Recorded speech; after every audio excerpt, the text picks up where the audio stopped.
Dengan Kak Vino di sini, kita akan melanjutkan pembahasan fisika tentang fluida dinamis. Ini adalah bagian yang pertama, teman-teman. Kita akan membahas khusus pada debit dan asas kontinuitas serta daya generator. Ya, jadi fluida dinamis itu fluida yang dia mempunyai satu aliran ya, pergerakan. Ini bisa kita gambarkan lewat beberapa ilustrasi ini, teman-teman. Jadi misalkan kayak pesawat itu dia bergerak itu juga karena ada gaya angkatnya. Kemudian kalau ada wadah terus diberikan lubang, airnya mengalir, itu juga contoh fluida dinamis. Ataupun misalkan mengalir melalui satu ketinggian seperti air terjun atau pipa seperti ini, itu adalah fluida dinamis ya. Jadi fluida yang dia bergerak dengan kecepatan tertentu. Nah, di sini kita mendapatkan besaran dasar yaitu debit. Ya, debit teman-teman pasti sudah tahu, itu dirumuskan sebagai volume dibagi waktu. Artinya berapa banyak aliran selama waktu tertentu. Tapi juga bisa dirumuskan sebagai A dikalikan V. A itu adalah luas penampang dikalikan dengan kecepatan. Nah, di sini kita bisa menggunakan debit itu dengan konsep asas kontinuitas, ya, di mana asas kontinuitas itu mengalir bilang bahwa fluida itu mengalir dengan debit yang sama untuk fluida yang ideal. Maka ketika debitnya sama, kita bisa buat persamaan A1V1 sama dengan A2V2, atau kita bisa juga dalam konteks V1 per V2 sama dengan A2 per A1. Jika diketahui diameter, maka hasilnya adalah D2 per D1 kuadrat. Seperti itu ya, teman-teman. Jadi, teman-teman bisa membayangkan ketika teman-teman menyiram tanaman dengan selang, ujungnya kita tutup dengan jari, itu fungsinya adalah untuk memperkecil luas permukaan. Nah, dengan memperkecil luas permukaan, itu justru kecepatannya akan menjadi lebih besar, seperti itu ya. Nah, itu adalah prinsip debit dan kontinuitas. Kita lihat beberapa contoh soal. Sebuah terowongan air memiliki luas penampang 2 meter persegi, itu A, dan dialiri air dengan kecepatan 2 meter per sekon, itu adalah V. Hitung massa air yang dapat ditampung selama 2 menit. Waktunya adalah 2 menit. 2 menit adalah 120 sekon. Dan kita tahu rho-nya adalah 1000 kg per meter kubik. Nah, di sini kita bisa gunakan persamaan debit. Jadi debit itu bisa dicari sebagai volume dibagi waktu, tapi juga bisa digunakan sebagai luas dikalikan kecepatan. Nah, dalam konteks ini, volume air yang mengalir kita nggak tahu. Nah, ini kita masukkan volume dibagi waktunya 120 sama dengan A-nya 2 dikalikan 2. Sehingga kita bisa dapatkan volume yang mengalir adalah 480 meter kubik. Itu adalah volume. Bagaimana dengan massa? Ya, tentunya kalau kita bicara tentang zat cair, jangan lupa rumus massa jenis ya, rho m per v. Sehingga kalau mencari massa itu adalah rho dikalikan V, seperti itu. Jadi 1000 dikali 480, kita dapatkan 480.000 kilogram. Ya, seperti itu teman-teman. Penggunaan rumus dasar. Kemudian, Pascal mengisi bak mandi bervolume 60 meter kubik. Itu adalah volume, saya tulis volume saja, 60 meter kubik. Dengan keran yang luas penampangnya 2 cm persegi. Ini persegi ya teman-teman.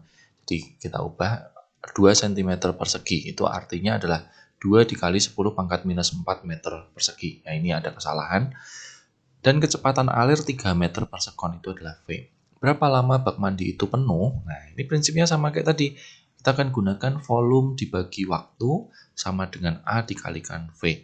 Sehingga nanti kalau kita mencari waktu, itu adalah volume dibagi dengan A kali V. Ya, jadi kita tinggal masukkan saja 60 dibagi A-nya adalah 2 kali 10 pangkat minus 4 dikalikan 3. Jadi di sini 10 dikalikan 10 10 dibagi 10 pangkat minus 4 atau 10 pangkat 5 sekon. Jadi akan penuh setelah 100.000 sekon ya. Tuh, karena ini kan bak mandinya gede banget teman-teman ya. Seperti itu ya. Oke, kemudian berikutnya adalah nih. Sebuah pipa besar memiliki luas penampang 6 cm persegi dan ujung-ujungnya mempunyai keran dengan luas penampang 2 cm persegi. Kecepatan zat cair yang mengalir pada pipa besar adalah 0,2 meter per sekon. Hitung volume air yang keluar dari kan setelah 10 menit. Jadi ini anggap adalah kita punya pipa yang dia punya dua permukaan gitu ya. Jadi ini A-nya yang di sini 6 cm persegi, yang di sini A-nya adalah 2 cm persegi. Nah, kemudian kecepatan air yang mengaliri pada pipa besar itu yang di sini 0,2 meter per sekon. Nanti ditanyakan yang di sini. Kita bisa mencari dulu sebagai rumus perbandingan teman-teman ya. Kita mencari V2 dulu. Jadi kita bisa gunakan A1 per A2 sama dengan V2 per V1 atau pokoknya terbalik aja gitu ya. Jadi 6 per 2 sama dengan V2 mau dicari, V1-nya 0,2. Di sini kita dapatkan V2-nya adalah 0,6 meter per sekon, seperti itu ya. Nah, pertanyaannya adalah volume yang keluar setelah 10 menit. Nah, di sini kita masih harus mengolah lagi nih teman-teman. Kita gunakan rumus volume per waktu sama dengan A dikalikan V. Dan ketika sudah masuk rumus ini, jangan lupa satuannya semua harus internasional. Jadi kalau mencari volume adalah A dikalikan V dikalikan T.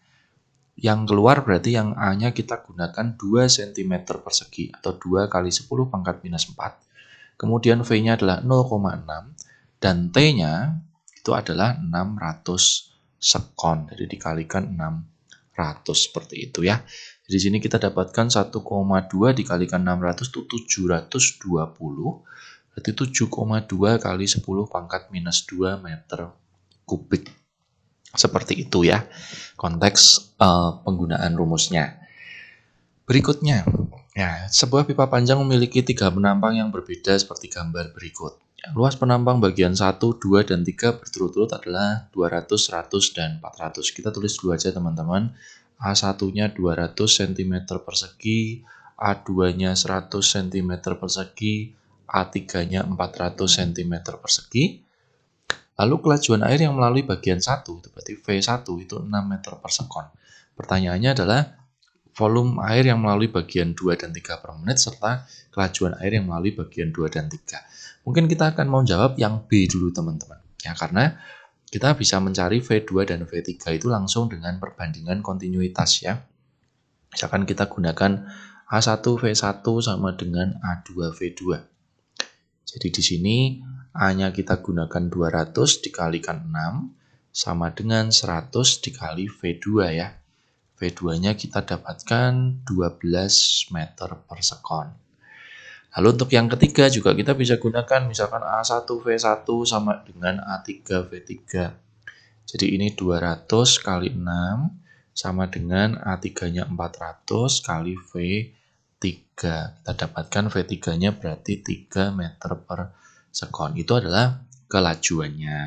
Nah, baru dari situ kita bisa mencari volume. Caranya adalah dengan perbandingan rumus yang ini. Volume per T sama dengan A kali V. Sehingga kalau kita mencari volume, itu berarti A dikalikan V dikalikan T. Ya. Di sini sudah dikasih tahu per menit, berarti T-nya kita anggap 60 sekon. Ya. Nah, berarti volume yang di 2, berarti kita gunakan A yang 2. A yang 2 itu 100 cm persegi, berarti 100 dikalikan 10 pangkat minus 4. Lalu V2-nya 12 dikalikan 60. Kita dapatkan ini 720 dikali 10 pangkat minus 2. Jadi 7,2 meter kubik. Sedangkan volume yang di 3 caranya sama, hanya A-nya kita gunakan A yang ketiga ya. 400 kali 10 pangkat minus 4. Lalu V-nya 3 dikalikan 60. Di sini kita dapatkan ternyata hasilnya sama. Nah, ini prinsip kontinuitas. Jadi dalam satu konsep yang mengalir itu debitnya sama, sehingga volumenya juga pasti sama. Seperti itu ya teman-teman untuk mengerjakannya. Berikutnya kita akan bahas satu konsep lagi, itu tentang yang namanya daya generator. Tapi sebelumnya mungkin kita lihat satu contoh. Oh ya, ini soal yang ada diameternya teman-teman. Fluida ideal mengalir dengan kecepatan 12,5 meter per sekon di dalam pipa yang diameternya 8. Berapa kecepatan aliran fluida setelah masuk ke dalam pipa yang diameternya 5. Jadi ini sama ya, kita punya V1 12,5 meter per sekon. Lalu kita punya diameter pertama 8 cm, diameter kedua 5 cm. Yang mau dicari adalah V2. Nah, ketika kita mau membandingkan V dengan diameter, Sama prinsipnya dengan luas terbalik tetapi ada kuadratnya seperti itu ya. Jadi V1-nya 12,5 per V2 sama dengan D2 per D1 kuadrat. Jadi di sini ini adalah 25 per 64. Nanti kita bisa kalikan silang akan menjadi 32 meter per sekon. Seperti itu ya, itu untuk yang menggunakan perbandingan diameter. Nah, seperti yang saya bilang tadi, hampir keceplosan tadi ya. Nah, kita bahas tentang daya generator khusus ini ya. Jadi kalau teman-teman ada soal tentang generator di fluida dinamis ya, ini biasanya bicara tentang daya yang dikeluarkan untuk suatu generator yang dalam pembangkit listrik, teman-teman. Ya, jadi pembangkit listrik itu kan dia menggunakan satu prinsip ketinggian untuk menghasilkan listrik yang sangat besar. Nah, itu dayanya bisa dirumuskan sebagai ini namanya koefisien ya, efisiensi generator, karena generator nggak mungkin selalu 100%.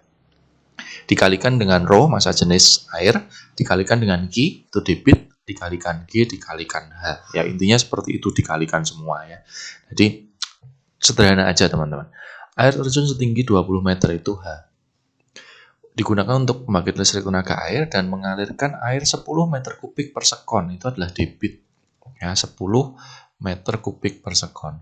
Jika efisiensinya hanya 55% itu eta, hitung daya yang dapat dihasilkan. Ya, kita tinggal masukkan rumus saja. Jadi eta itu adalah koefisien dikalikan rho, dikalikan Q, dikalikan G, dikalikan H. Nah, G dan rho itu wajib diketahui ya. Jadi G anggap aja 10, rho-nya 1000, seperti itu saja. Ya, jadi kita tinggal masukkan 55% berarti 55 per 100 dikalikan 1000 dikalikan 10 dikalikan 10 dikalikan 20. Gitu aja teman-teman ya. Ini bisa dicoret 100 dengan 100 berarti ini dapat 1100 ribu ya watt, atau sama aja kira-kira 1100 kilowatt seperti itu ya, karena ini adalah daya turbin jadi cukup besar seperti itu. Kemudian satu contoh lagi, air terjun setinggi H digunakan untuk pembangkit listrik tenaga air. Setiap detik air mengalir 10 meter kubik, ini berarti Q ya, 10 meter kubik per detik. Jika efisiensi generator hanya 45% dan daya rata-rata yang dihasilkan adalah 1350 kW atau ini sama saja 1.350.000 watt, tentukan H-nya. Ya, teman-teman tinggal balik saja kan. Jadi ini rumus tadi ya. Kita akan mencari H-nya ya. Berarti daya kita bagi dengan yang lain ya. Eta dikalikan rho dikalikan Q dikalikan G. Seperti itu. Jadi dayanya 1.350.000. Nah, etanya adalah 45%. Per 5/100. Rho itu selalu 1000. Debitnya 10. Ini juga 10 ya, seperti itu. Jadi ini nanti kita dapatkan sepertinya 30 meter ya. Jadi dia diletakkan di 30 meter hanya. Itu adalah tentang konsep generator teman-teman. Soalnya pasti tidak berubah jauh dari ini ya. Selanjutnya kita akan bicara tentang Torricelli. Sampai jumpa di video selanjutnya.